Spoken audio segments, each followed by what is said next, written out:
하나가 문을 닫았을 뿐인데 얘는 모든 세상이 다 닫혀버려. MBC 뉴스 고재민입니다.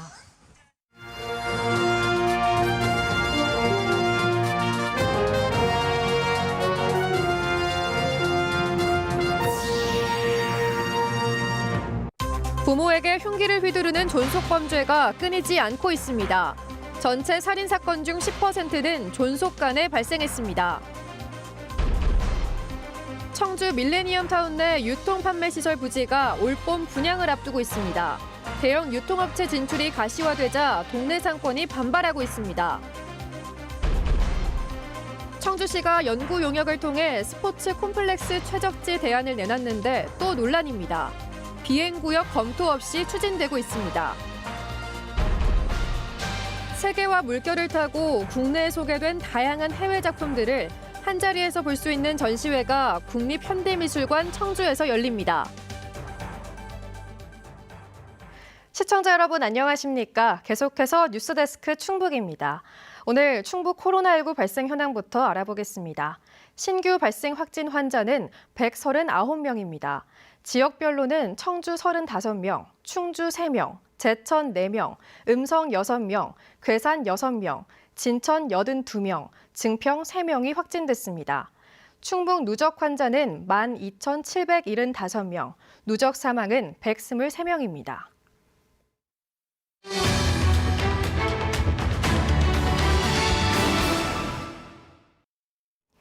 어제 이 시간을 통해 청주시가 스포츠 콤플렉스 최적지로 아직 계획도 잡히지 않은 산업단지 부지를 검토하고 있다는 소식 전해드렸는데요. 그런데 정작 추진 과정은 너무나 허술한 걸로 드러났습니다. 부서 간의 협의도 여전히 부족합니다. 김영일 기자입니다.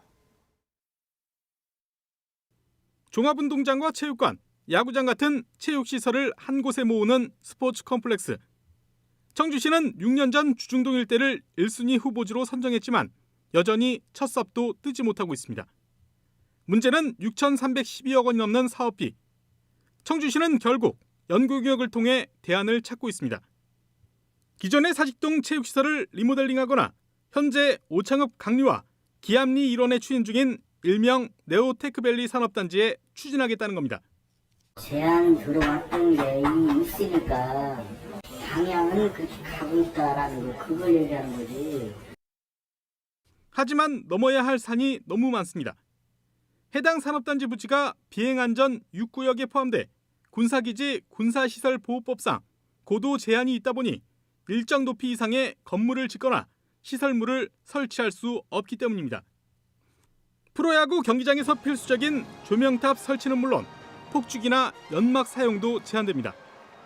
그런데도 사업을 추진하기 위해 필수적인 공군과의 협의는 물론 제대로 된 검토는 아직 이뤄지지 않고 있습니다. 네오테크밸리 그쪽에 비행안전구역이란 건 아세요? 비행안전구역은 이게 소음... 아니요, 비행안전구역 6구역. 부서 간의 소통 부족도 여전히 풀어야 할 과제입니다. 저희하고는 사업 계획을 가지고 주어서 이렇게 한 거는 없었어요. 어떤 시설이 들어오겠다 한다는 얘기는 없었어요. 문제는 산업단지 조성이 언제 이뤄질지 장담할 수 없다는 점입니다. 지난달 산업단지 예정부지 일부가 새로 확정된 소음대책 지역에 포함된 것도 사업 일정의 변수가 될 수 있습니다. 12월에 갑자기 고시가 돼서 그거에 맞게 또 지금 토지 이용 계획을 전체적으로 수정을 하고 있는 것 같더라고요. 이쪽에서 최종 어떤 그림을 그려올지 저희도 받아봐야 할 것 같아요. 하지만 청주시는 중복 사업이 될 수 있다며 당장 내년 말 준공 예정이었던 오창야구장 사업까지 중단했습니다. 언제 조성될지도 모를 스포츠 컴플렉스 추진 계획에 가뜩이나 부족한 체육시설 설치 시기만 늦춰지는 것 아니냐는 불만도 터져나옵니다. 그런 횡령착오를 두 번 다시 반복해서는 안 되는데 또 다른 사업은 아직 확정이 되지도 않은 상태 이 사업을 갖다가 일몰을 시켜버리면 그 가운데서는 이게 주민들이 그냥 몇 년이 벙 떨 수도 있는 거잖아요. 안전도 문제입니다. 스포츠 컴플렉스 예정 부지는 중부 고속도로와 오창 나들목 그리고 국도로 둘러싸인 형태인데 전문가들은 사실상 고립된 부지여서 대규모 인원이 대피해야 할 상황에서 안전사고 위험이 높아진다고 경고합니다. 순식간에 이동이 원활하게 안전 상황에서 이동할 수 있는 여러 가지 경로들이 마련돼야 되는데 인구 이동에 대한 배려나 고려가 전혀 되어 있지 않는 게 보여집니다. 그래서 6년째 한 치 앞도 나가지 못한 채 제자리 걸음이었던 청주 스포츠 컴플렉스 사업.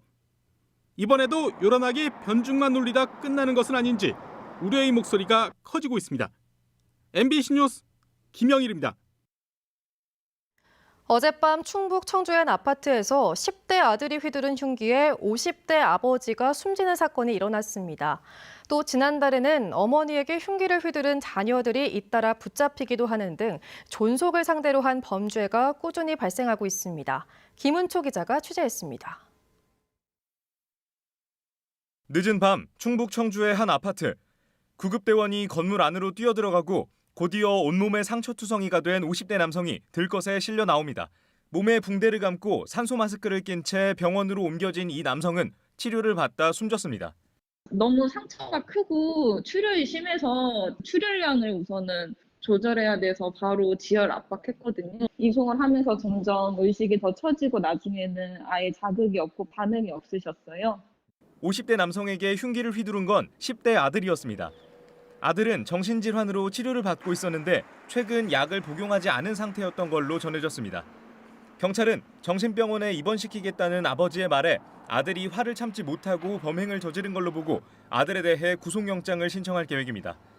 앞서 지난달 4일에는 청주 오창읍에서 20대 아들이 잔소리 문제로 말다툼을 벌이던 60대 어머니를 둔기로 살해했고 지난달 30일에는 법원으로부터 접근 금지 명령을 받은 40대 딸이 어머니가 운영하는 식당을 또 찾아가 돈을 달라며 흉기를 휘둘렀다 구속되는 등 존속 범죄가 끊이지 않고 있습니다. 가족이란 개념이 없어지니까 흐려지니까 이제 타인으로 인식하게 되는 거고 또 타인이 나에 대한 간섭, 통제, 억압으로 받아들여지게 되면 그에 대한 반항이 이루어지게 되는 거고 그게 물리력 행사, 위협력 행사로 나타나게 되는 거죠. 지난 2020년 발생한 전체 살인 사건 308건 중 약 10%인 28건이 존속을 상대로 일어났습니다. MBC 뉴스 김우초입니다. 쇼핑과 문화 용도의 청주 밀레니엄 타운이 용지 분양을 앞둔 가운데 국내발 굴지의 대형 유통사들이 일제히 청주 진출을 주시하고 있습니다. 위협을 느낀 지역 상권이 즉각 반대 전선을 구축했는데 정작 여론은 분분합니다. 심충만 기자입니다. 쇼핑과 문화시설이 집적화될 60만 제곱미터 규모의 청주 밀레니엄 타운. 이 가운데 대형 유통 판매 시설을 담을 10만 제곱미터 부지가 4월 분양을 앞둔 상태입니다. 전국적으로 도심과 맞붙은 지점에 이 정도 규모의 유통 판매 시설 용지가 드물다 보니 국내 3대 유통업체는 물론 유명 다국적 기업들까지 이 땅을 주시하고 있습니다. 이 때문에 조만간 청주에도 기존 대형마트를 넘어 창고형 매장들이 입점할 거란 얘기가 나오답니다. 재작년 하반기서부터 본격적으로 관심이 있었어요. 부지 자체는 굉장히 위치는 좋습니다. 접근성도 좋고 청주광도 가깝고 하다 보니까. 성안길과 청주 각 전통시장 상인단체는 코로나로 힘든 지역 상권을 아예 말살할 거냐며 즉각 반대 연합체를 꾸리고 대응에 들어갔습니다. 지역 경제의 근간인 골목 상권이 사라지면 피해는 지역 구성원 모두에게 도미노처럼 번질 거라며 여론 동참을 호소했습니다. 저희들은 그동안에 솔직히 참을 만큼 참았습니다. 지역 경제가 많이 위태롭고 우리 지금 생존권이 걸린 문제이기 때문에. 물론 침묵하는 시민 모두가 공감하는 건 아닙니다. 대전은 물론 인접 세종과 천안에 창고형 매장으로 원정 쇼핑을 나가는 상황인데 인구가 더 많은 청주는 왜 안 되냐고 반문합니다. 저는 찬성. 편하잖아요. 편의점을 갔을 때는 조금 편하니까. 저는 전통시장도 이용 잘 안 하고 가까이 있으면 자주는 갈 것 같아요. 덩달아 앞서 신세계가 부지를 확보한 청주 테크노폴리스도 재조명된 가운데 청주시를 향해 대형 유통시설 수용에 대한 입장을 분명히 하라는 요구가 지방선거를 앞두고 시작됐습니다. MBC 뉴스 심충만입니다. 오는 6월 충북교육감 선거에 윤건영 청주교대 교수가 가세했습니다. 청주교대 총장을 지낸 윤건영 교수는 오늘 기자회견을 열고 현장에서 헌신하는 교육자들과 함께 충북을 선도적인 모범 교육도로 발전시키겠다며 교육감 출마를 공식 선언했습니다. 또 학교 교육 정상화와 함께 학생들의 교육력 향상에 집중하겠다고 강조했습니다. 이로써 충북 교육감 선거는 3선에 도전하는 김병우 교육감과 충청대 심의보 명예교수, 김진균 청주 복명중 교장, 윤건영 교수 등 4파전 구도로 잠정 확정됐습니다. 국민의힘 소속 최명현 전 제천시장이 오는 6월 지방선거에 시장 출마를 선언했습니다. 최 전 시장은 오늘 제천시청에서 기자회견을 갖고 국가산업단지와 일반산업단지를 추진해 우량 기업을 유치하고 양질의 일자리 창출과 지역경제 활성화에 총력을 기울이겠다고 밝혔습니다. 앞서 더불어민주당 장인수 전 정책위 부의장과 국민의힘 김창규 전 대사도 제천시장 출마를 선언했습니다. 흔히 미술은 시대의 거울이라고도 불리죠. 특히 8, 90년대는 세계화라는 굵직한 변화 속에 해외 문화가 국내에 소개되며 미술에서도 본격적인 변화가 감지되기 시작한 때인데요. 40여 년 동안 공개되지 못했던 귀한 해외 미술 소장품과 수집 역사를 한자리에서 볼 수 있는 전시가 마련됐습니다. 이채연 기자입니다. 70년대 분주한 농촌의 하루가 그려진 작품. 비단에 채색을 쓰고 낙관까지 찍혀 있어 마치 한국 작품인 것 같은데 작가는 필리핀 사람입니다. 한지와 대나무라는 한국 전통적인 재료감이 돋보이는 콜라주도 미국 작가의 작품입니다. 수장고에서 처음 밖을 나온 70년대 후반 초창기 국제미술 소장품들엔 해외 작가들이 한국을 바라본 시선이 담겨 있습니다. 비밀스러운 공간인 수장고를 관람객이 직접 볼 수 있는 개방 수장고가 특징인 국립현대미술관 청주에서 70년대부터 2000년까지 국제미술품들이 어떻게 국내로 들어오게 됐는지 그 역사를 보여주는 전시가 마련됐습니다. 작품 자체만 연대순으로 나열해서 보여드리기보다는 이 수집 배경과 계기를 살펴가면서 어떻게 재미있게 바라볼 수 있게 할 것인가였는데. 아직 해외 미술품 수집이 쉽지 않았던 80년대엔 미술관 대신 백남준처럼 유명 인사들의 네트워크가 큰 역할을 했습니다. 그러다 해외 미술품의 수집 문턱을 낮추고 대량 유입되는 기폭제가 된 건 88년도 서울 올림픽. 사회 전반에 걸친 세계화에 대한 열망이 미술계에도 퍼져 국제전, 순회전을 통해 다양한 작품 세계들이 소개됐습니다. 이 시기 국립현대미술관이 수집한 소장품은 668점으로 이후 20년간 수집된 작품 수의 2배가 넘습니다. 그 시기에서 세계현대미술제라는 올림픽 부대 행사가 저희 국립현대미술관 국제소장품 수집에 아주 커다란 계기가 되었던 것도 사실입니다. 제 옆에 있는 작품은 장 메사지의 회화인데요. 당시 프랑스 68혁명 이후 불거진 주류 미술사에 대한 비판과 냉소의식을 이렇게 대가들의 이름을 빌려서 드러내고자 했습니다. 미술관만의 재산이 아닌 대중들이 향유할 권리가 있다는 점에서 가치가 높은 소장품. 이번 전시를 계기로 해외 소재 작품들과 연계된 한국의 국제미술 소장품 심화 연구도 이뤄질 것으로 기대됩니다.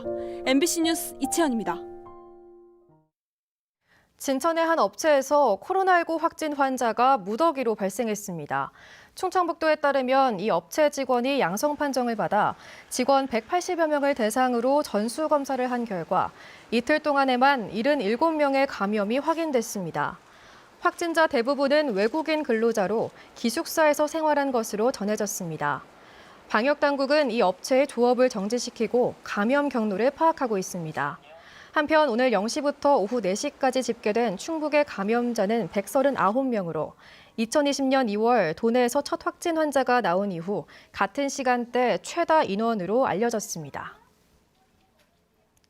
청주 지역 고교생 10명이 음식점에서 사적 모임을 한 뒤 코로나19가 급속도로 확산된 것과 관련해 충청북도가 경찰 교육청과 합동으로 오는 29일까지 청소년 유해업소 특별 단속에 나섭니다.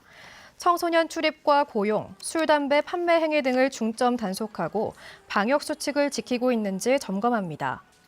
위법 행위가 적발되면 형사 입건으로 수사를 진행하고 관할 기관에서 영업 정지를 비롯한 행정 처분을 내릴 예정입니다.